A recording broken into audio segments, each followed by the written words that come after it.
Okay, what's up, guys? I'm back from my little vacation, 2-week vacation. It is just gonna be me, the fan, today because now the Fanatic is on vacation, so he's enjoying himself. I'll get it a little bit into what he's been doing later on in the pod, but for tonight, it's just gonna be me, and I wanted to just get this pod in before the finals started. So Matt texted me kind of his predictions, and I'll get to some of that stuff. But before we get into the finals talk, I wanted to get into the Eastern Conference Finals. And to be honest, I couldn't really watch most of it.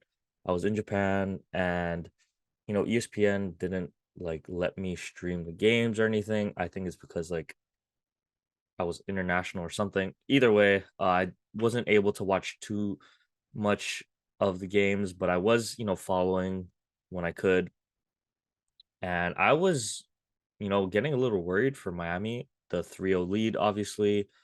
Boston battles back 3 straight games to tie the series. And, anything can happen in a game 7. Me and Matt say that all the time, right? So I was a little concerned because I've come to really like Jimmy Butler, the playoff performer, playoff Jimmy that the league and NBA fans have kind of come to know, because I think if he had gone on to lose that game 7, you really kind of look at the legacy and, you know, start to question a little bit. I think Jimmy Butler's, playoff clutchness, I guess is the term I'm going to use.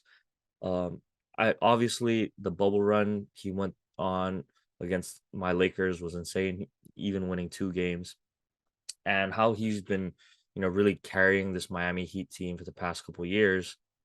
For him to, have bad games, closeout games, and let it get all the way to game 7, I think if he lost it, it kind of tampers, his legacy a little bit.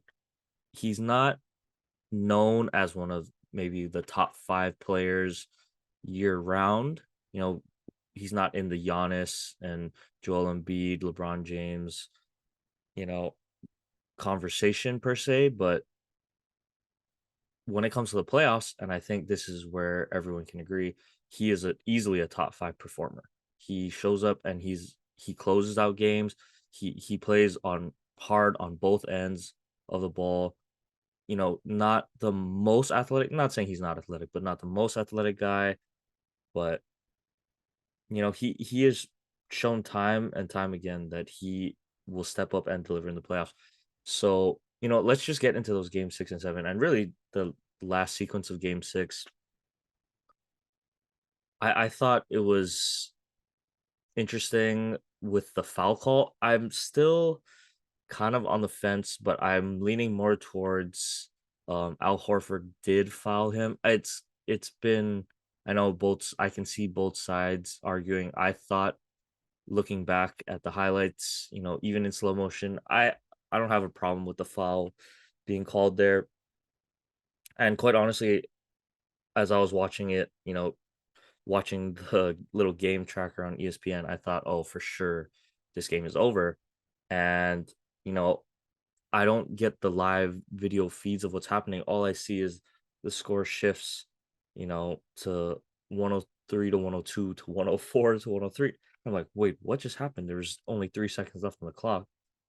You know, Interesting play that I thought got drawn up. You're gonna have Marcus Smart, take the last shot. I guess, Miami wasn't gonna let Jason Tatum or Jalen Brown beat them there, but for them to live with a Marcus Smart 3-point attempt uh with your season on the line, which almost went in by the way, but uh I might have liked a little better look than it was a tough catch and shoot turnaround.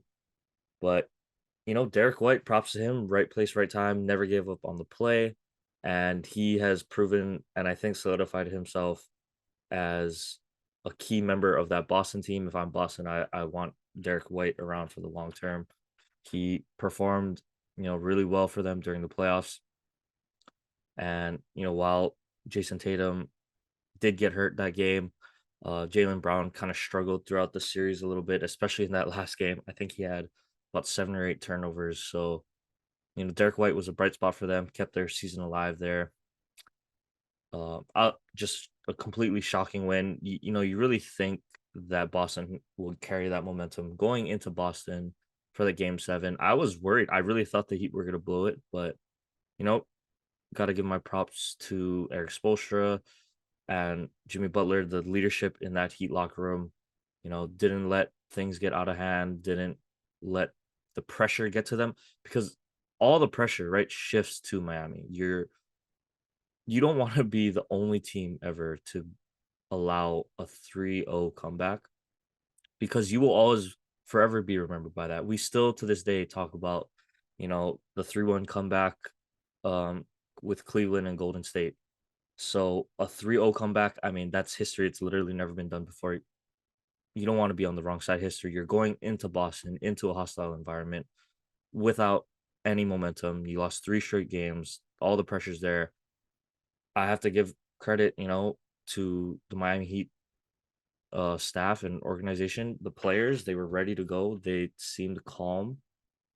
Um, didn't let that pressure get to them, and I think that is a credit to Eric Spoelstra and the veterans on that team. You got Udonis Haslam, Kevin Love, Kyle Lowry, Jimmy Butler, of course, but a lot of those guys that I think had a big impact on, talking to some of the younger guys and not letting it get to them per se. So that game 7, one thing I did want to address the Jason Tatum injury in the first play. I saw it. I was watching the replay. I saw that he rolled his ankle. You know, didn't seem like himself the rest of the way from what I was able to see. Doesn't sound like he was as aggressive, wasn't able to move like how he wanted to. And you never want to see that happen, especially in a game 7, right? He is the star of their team, and he has his he has up and down moments, more ups, I would say, than not. So you really wanted to see at least see him get a chance to be 100%, go out there and if Miami ends up winning, so be it. But at least if you're Boston, I can see you wanting, you know, to have that one back. I mean, getting it hurt on the first play of the game, rolling your ankle like that is tough. So, I do feel for Boston fans there, but I still think, the game's not over. You still have a high quality team. You still have a guy like Jalen Brown. You have guys like Malcolm Brogdon, Marcus Smart, Al Horford, and Derek White, all those guys can still play. And it just seemed like the Miami Heat zone kind of frustrated them. I'll probably get into that a little bit later. We talk about the Nuggets, but you know, credit to Miami, credit to the coaching staff. They implemented that zone, really frustrated Boston. And, Jimmy Butler and Caleb Martin. Caleb Martin, a guy I have been following personally this year solely because he was one of my late round pickups in fantasy. And, he had been giving Miami solid minutes throughout the whole year. So, it's just another role player for Miami, able to step up for them. I don't know how they find these guys. Credit to Pat Riley and Eric Spoelstra, right? They find guys like Caleb Martin, undrafted, Gabe Vincent, Max Struess, Duncan Robinson, all these guys that, you know, on paper don't look like the most talented guys, but provide clutch performances. Gabe Vincent had had been having good games for them throughout the series. So, it's really, I mean, you hear the term heat culture, but when you see it's players like that able to perform at the highest level in the biggest moments, I think that really is a testament to the culture that the Miami Heat have, and I think that'll be one of their biggest assets moving forward into this series against Denver. And that game 7 for Miami, I should say, Jimmy Butler able to contribute, and I really liked Bam's presence on defense as well. I think he stepped up. If they can get him a little bit more aggressive offensively, I think it'll just help everyone else out as well. But at the end of the day, it's hard for me to put a lot of blame on Boston because going down 3-0 and fighting and living and getting all the way back to 3-3. I have to tip my cap. I wasn't the biggest fan of Joe Mazzulla with what I was hearing. Like, you never want to hear you're losing the locker room or a coach is losing the locker room, or he's even admitting like he could have done a better job. I mean, you don't really want to hear that if you're a Boston fan, but I do have to give them credit for battling back because they almost put off history. Maybe a healthy Jason Tatum makes all the difference. You never know. So Boston, nothing to hang your head about. I know I'm a Lakers fan, but you know, you guys have a good team, and I think you'll still be around in the years to come. So I won't be too concerned. Okay, so let's move on to this finals prediction. So I got Matt and Logan's finals predictions. So I'll start off with the predictions here first. I'll go with Matt. So Matt, aka the Fanatic, he has the Nuggets in five, and obviously Jokic winning MVP. Not too surprising. I think he watched a lot of that Lakers and Nuggets series. So, it was really a testament, I think, to watching Nikola Jokic and Jamal Murray evolve, from just pretty good, you know, all-star caliber players, yes, but really taking that next step to, potential superstar.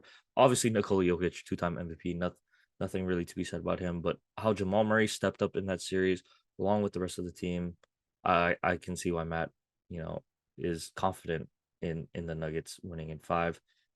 Logan, obviously the big Heat fan, he's taking the Heat in seven with Bam Adebayo winning the MVP. Nothing surprising, there from Logan, obviously, big Heat fan. And, he's always going to come with a little bit of a spicy pick. So I like the Bam Adebayo pick. He thinks, Bam's going to be able to shut down Jokic. I probably have a little bit of a disagreement there in regards to what shutting down means. Um, But, I gotta give credit to Logan for sticking to his guns. There's one thing, Logan does know his basketball, especially when it comes to playoff basketball. We talked about, I don't know if it was it must yeah, it was last year when Logan, had his bets in for the Warriors and all of those other teams winning and ended up coming out on top. So, Logan, he definitely knows what he's talking about. Um, it's gonna be I think it'll be interesting. I think it'll be a little bit longer than 5, unlike what Matt is thinking. I have the Nuggets winning in 6 games, but I believe the games will be close. I don't think we're gonna have, any blowouts. And I think I mean, I also think, Jokic is gonna win MVP. Oh, excuse me. But not just I think it's just because how much he impacts the game, on offense. And it's really what I've seen him be able to do off a double team. He can conduct the players to go where they have to go to get open shots.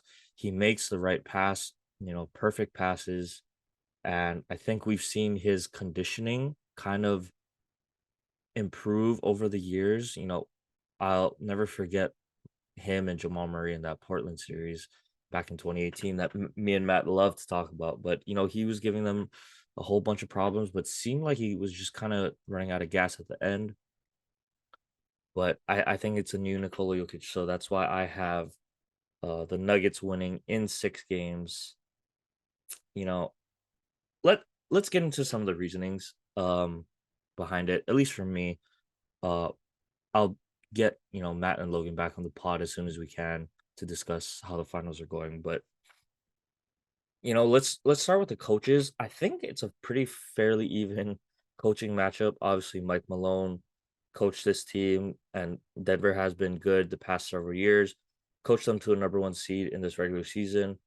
And on the flip side, Eric Spoelstra, always going to cheer for him, being a University of Portland alumni. And I believe this is his sixth NBA Finals that he's been to. So he's been there, done that. He's a champion, proven winner. And, coaching his team all the way from the 8th seed, the play-in tournament games, all the way to the NBA finals. He knows what he's doing. He's respected throughout the league. Almost reminds me of like the Mike Tomlin of the NBA. You know, not always going to win coach of the year per se, but their team is always going to be well coached, always going to play hard, good defense, always going to be there in the playoffs. I don't know. I think that's pretty good comparison. Mike Tomlin and Eric Spoelstra. I kind of like that. But anyway, so I don't think there will be a coaching mismatch per se. I think both will do a good job of making adjustments, game to game, and it'll be a really well coached series for sure. So, what do I think is gonna make all the difference here in this one? So, as I look kind of at the rosters and the rosters that both teams have been, or sorry, lineups that both teams have been putting out in their respective conference finals, if I'm just gonna look at, overall talent, I guess you could say on paper, I am gonna lean towards the Denver Nuggets. They really only play 7 guys, their main starters. They got Bruce Brown that comes off the bench occasionally, and I believe Jeff Green comes off the bench, gives them some pretty good minutes here and there.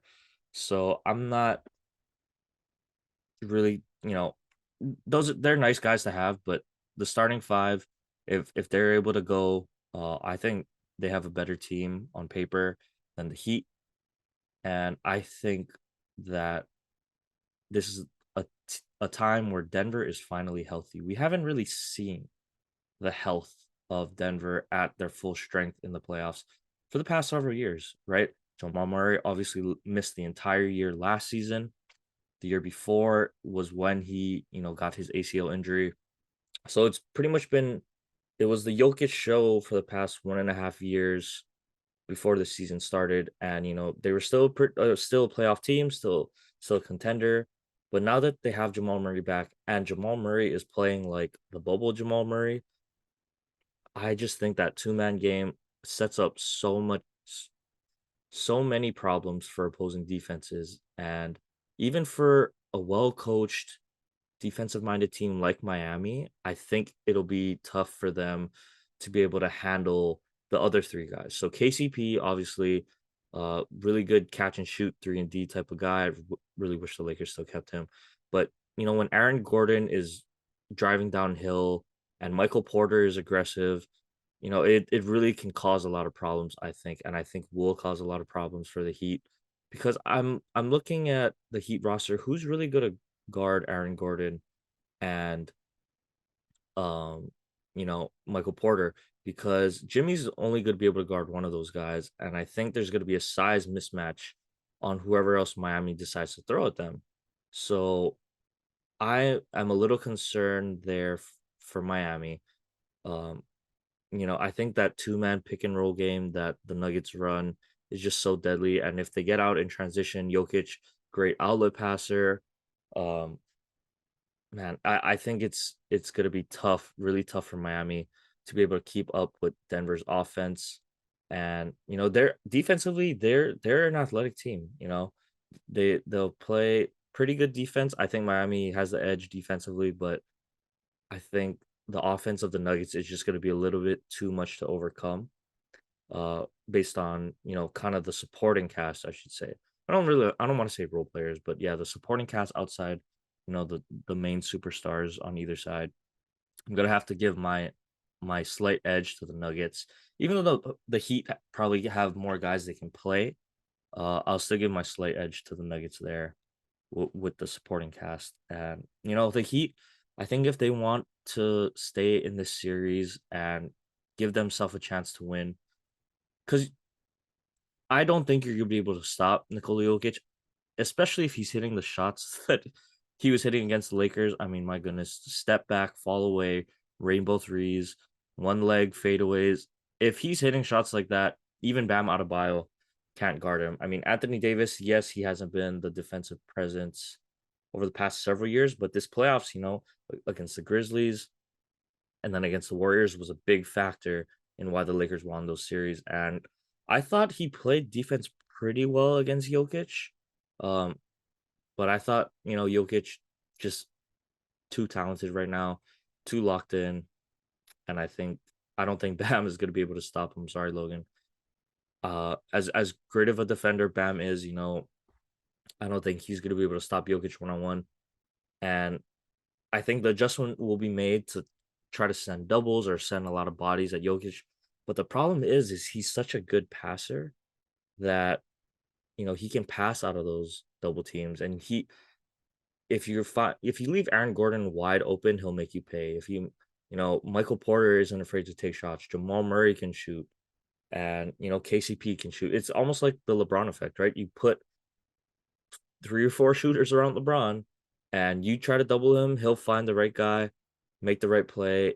They get an open shot, and so I think that's gonna be really hard for Miami to overcome. I think they're gonna have to hit their open shots when they have them, even contested shots. I mean, they're gonna need production from all their supporting cast: Duncan Robinson, Gabe Vincent, Max Strus, um, Caleb Martin that I just talked about, right? Guys like Kyle Lowry. I think Kevin Love is probably gonna have to get minutes. Tyler Hero's supposed to come back. Who knows what kind of shape he's gonna be in? Probably gonna be a little bit rusty. And by the time Game 3 rolls around, Miami might already be down 2-0. Might be too little, too late. But I think Jimmy will be able to, you know, he's gonna get his points. I'm sure of that. But it's gonna come down to, can Miami hit their open shots? They had a couple chances in that game 6. Duncan Robinson, unable to close it out there. So I think the shots will be there, but Miami is gonna need to shoot, I think, like 33% or better as a team from the floor, from the 3-point line, just to stay close with Denver. And I'm really curious to see how their zone, or if they're going to go to that zone defense, because it just gave Boston fits. The only thing I'd be concerned about is I think that the Nuggets been playing together a little bit longer. They have a better sense of how they want to run their offense. And if you give, space inside, I think that Jamal Murray, Aaron Gordon, and Michael Porter, guys like that, are gonna make you pay. Even Jokic, if you play a zone and you just let Jokic roam to like the high post area, he's gonna make you pay. So I don't know how that zone is gonna work out. I'm curious to see what Eric Spoelstra in Miami does come up with to kind of stop that high powered Denver offense. But ultimately, I don't think it's gonna make a difference. I think it'll still be a good series. I think the games will be close, but I'm gonna go with the Nuggets in 6. Okay, so last thing I kind of wanted to talk about here about this finals that I think is really interesting is the legacies on the line. So when I say legacies, player wise, I'm talking about Jokic versus Jimmy Butler. Jokic obviously now a 2-time MVP, arguably could have been a 3-time uh straight MVP, right? Joel Embiid obviously winning this year, but Jokic had another fantastic season himself. When it comes to legacies with this finals in particular, I think Jimmy, just like in the bubble, has more to gain, while Jokic has less to lose, or I'm sorry, more to lose. Um, 2-time MVP, you're the 1 seed, and this time everyone is healthy. So, hopefully there's no injuries. We get to see great basketball 100% on both sides. But, this is a Nuggets team that is finally healthy. Michael Porter has struggled with injuries throughout his career. Jamal Murray obviously missing the past year and a half before the season. It's fun to get to see this Denver Nuggets team with a MVP, caliber player in Jokic. I'm sorry, not even MVP caliber, but 2-time MVP Nikola Jokic playing his best basketball, and I think that puts more pressure on him. I would think they're the heavy favorites right now. I think they're an 8.5 point favorite in Denver for game 1 on Thursday.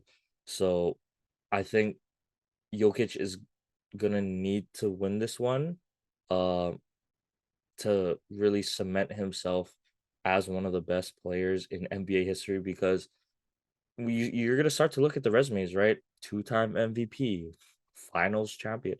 That puts in pretty rarefied air, and I think if they do win, he'll be the Finals MVP too. So I think this could be a start of a potential. I don't want to say dynasty, but with how the Nuggets are playing and with Golden State kind of aging, LeBron's kind of aging out of the West. Phoenix is always going to be a contender. You still got guys like Luca and Ja in the West, but you know, as a team collectively, I think if they're able to keep this roster together, Denver has a good 2 to 3 year stretch where I think they're going to be hands down the best team in the West. Even with and I left them out, but Kawhi Leonard and Paul George come back on the Clippers. I still think the Nuggets have the best team in the Western Conference. So I think we'll see them in a couple more finals, pending any injuries, stuff like that. I don't think any team is going to be able to beat them in a best of seven.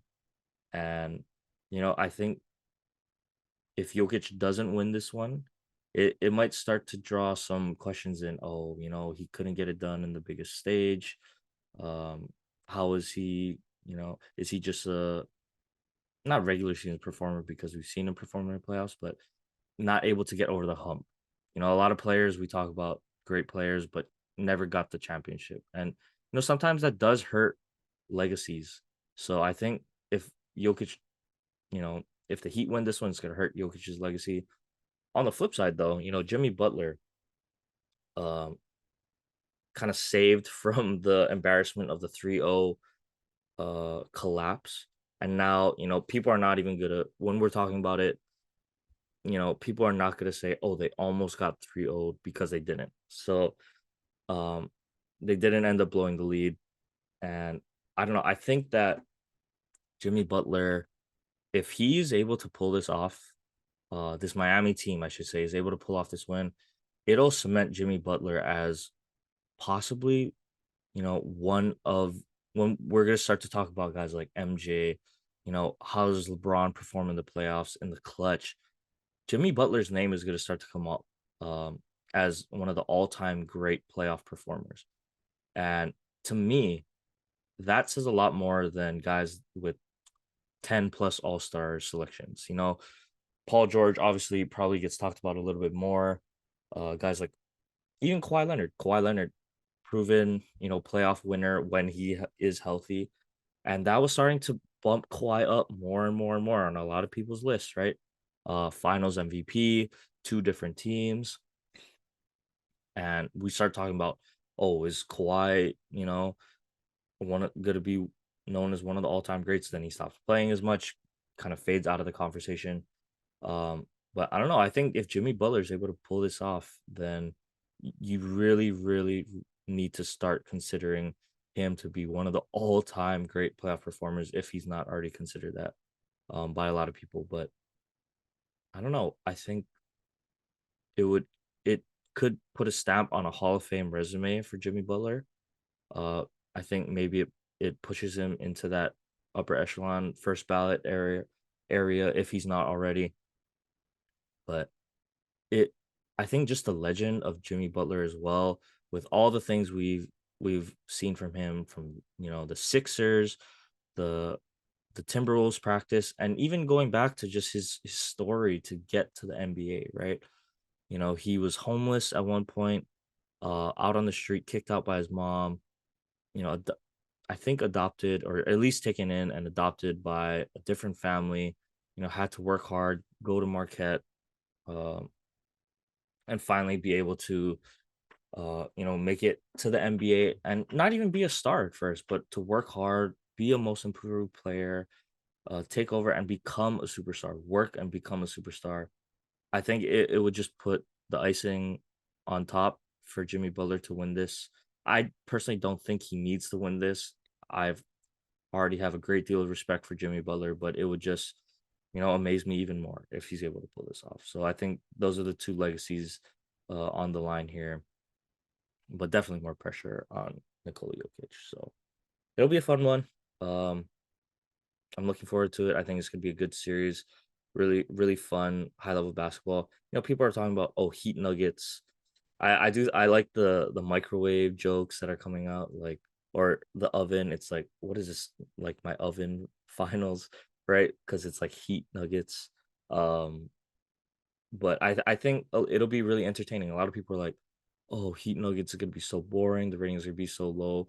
But if you're a real basketball fan, at least even a casual one, I think you'd really enjoy this basketball series. I think it's gonna be a lot of close games, close and high intensity games.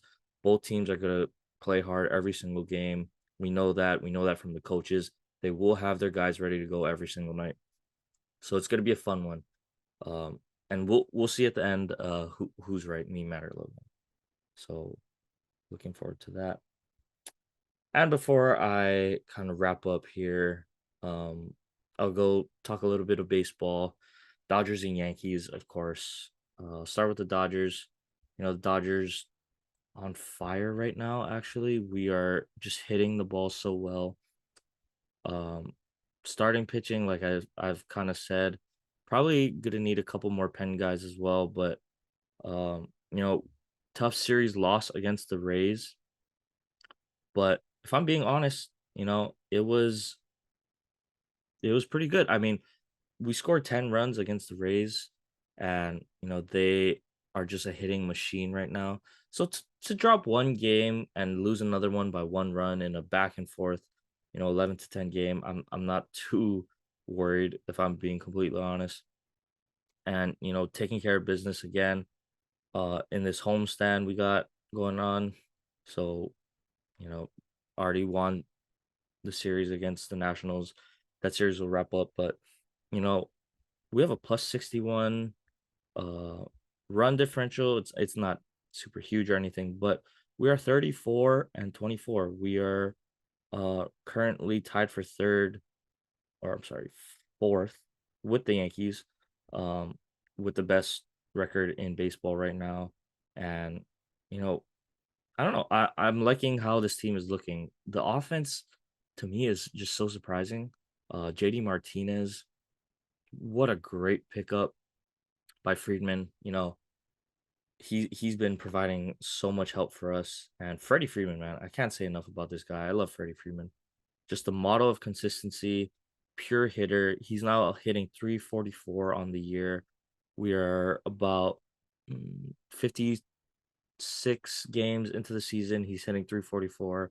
Just absolutely insane how consistent he's been able to be with a lot of the other guys, kind of fading out. James Outman been struggling a little bit more as of late. Um, and it helps to have Will Smith as well, who's been hitting around 300.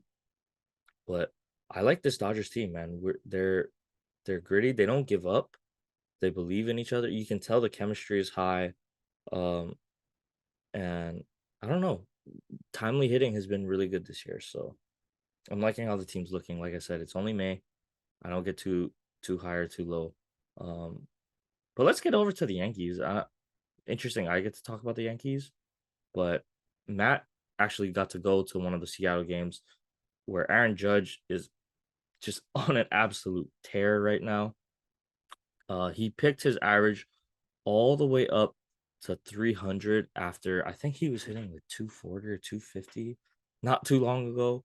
He's crushing the ball now. He is on the exact same home run pace as he was last year. I don't know why anyone's not talking about it, but he's on the same pace and he's just on fire right now, seeing the ball really well. So I'm sure Matt is absolutely stoked. And I got to shout out our guy, Hawaii boy IKF, Isaiah Connor Fluffa. Went 4 for 5 tonight. Back in the lineup for the Yankees, hitting fifth, you know, really proving that utility player, um, really filling into this utility player role quite nicely. Average has picked up all the way up to 243 after being under 200, I believe about a couple of weeks ago. So he's been on a tear. He's been hitting home runs, getting on base, having a little bit more pop to his ball than I think last year.